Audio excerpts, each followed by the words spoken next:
Türkiye'de 2014 yılından bu yana yasal olarak çalışan ve süresiz ikamet izni olan İlyas Ablikim evine baskın düzenlenerek geri gönderme merkezine götürüldü. İlyas'ın Çin'e iade edilmesinden endişe duyuluyor. Türkiye'de yaşamını sürdüren Uygur Türkleri Çin'e iade edilme tehlikesiyle karşı karşıya. Kaçak göçmenlerin yoğun olarak yaşadığı İstanbul'da süresiz ikamet izni alan Uygur Türk'ü İlyas Ablikim'in 10 Kasım 2023 tarihinde evine baskın düzenlendi.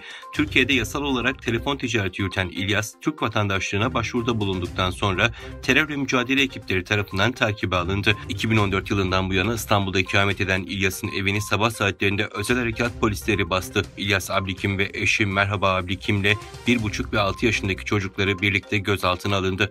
İlyas Ablikim birkaç gün gözaltında tutulduktan sonra Kayseri'deki göçmen sınır dışı merkezine transfer edildi. Merhaba Ablikim ise 3 gün gözaltında tutulduktan sonra yabancı geri gönderme merkezine nakledildi. Doğu Türkistan'da devam eden Uygur soykırımına yönelik lobi faaliyetleri yürüten ve bu kapsamda birçok ülkede faaliyetler ve ziyaretler gerçekleştiren Uygur Hareketi bu hafta Türkiye Büyük Millet Meclisi'nde bir dizi ziyaret gerçekleştirdi.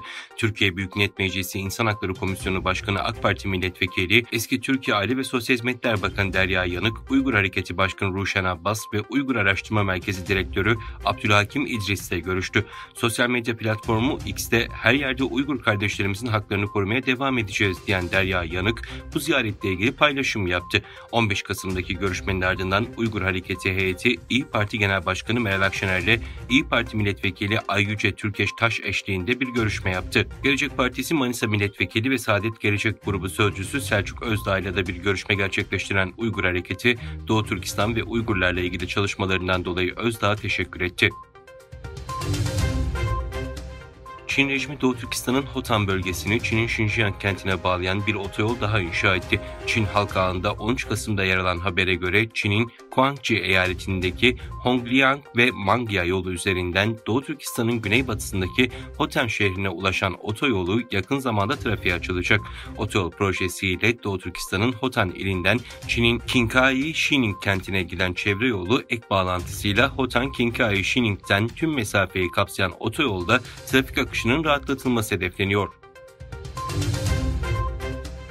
Tayland hükümeti halk ayaklanmaları nedeniyle Çin polisinin Tayland topraklarında devriye gezmesine izin veren anlaşmayı iptal ettiğini açıkladı. Reuters'ın haberine göre Tayland hükümeti yoğun halk protestoları nedeniyle 14 Kasım'da Tayland polisi ve Çin polisinin merkezi turistik noktalarda ortak devriye işbirliği anlaşmasını iptal etti. Tayland'la Çin arasında ülkeye gelen Çinli turistler arasında güven oluşturmak amacıyla iki ülke güvenlik güçlerinin bazı turistik noktalarda ortak devriye görevi başlatılmıştı. Ancak söz konusu plan kamuoyunda büyük tepkiye neden olmasının ardından Tayland hükümeti plandan vazgeçmek zorunda kaldı. Çin'de talebi canlandırmaya yönelik hükümetin aldığı tedbirlere rağmen konut fiyatlarındaki düşüş devam ediyor. Ülkede yeni konut fiyatları Ekim'de bir önceki aya göre %0,38 düştü. İkinci el konut fiyatları da aynı ay %0,58 düşüş gösterdi. ABD Başkanı Joe Biden yaptığı konuşma sırasında Çin lideri Xi Jinping'e diktatör dedi. ABD'nin Dışişleri Bakanı Antony Blinken'ın bu sözlere verdiği tepki kameralara yansıdı. Blinken'ın bu tepkileri ABD basınında Biden'ın cevabından pek de memnun olmadığı şeklinde yorumlandı.